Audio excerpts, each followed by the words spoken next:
In this video, I'm going to show you how you can record your computer screen in Windows 10. Stay tuned.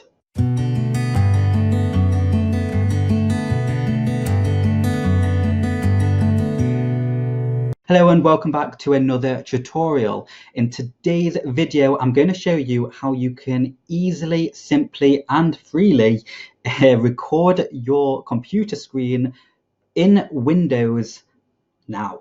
So on your keyboard, what you want to do, you want to head over and you want to find the Windows key and you want to click Windows and G on your screen.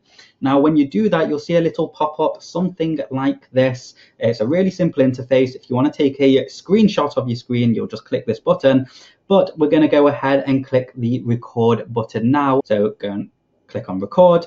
And now you can see at the top right of your screen, it's actually recording and it's got the little timer and everything going on. And you know what? It's 10 seconds. Let's hit that stop recording button by clicking this square here.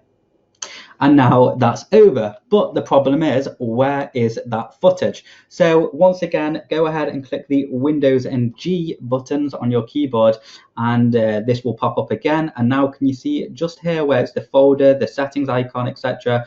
Go ahead and click the folder icon. And you can see the video that we've just recorded is here. And just to show you, let's bring this over. And there you go, you can actually see this is a recording, and just like that, you don't need to spend any money, you don't need to do anything technical. It's just Windows and G on your keyboard, and there you go. Thanks for watching, and if I've provided any sort of value at all, I'm constantly releasing videos like this, just little nifty little things that not only save you money but also help you with everything else. So please make sure you subscribe.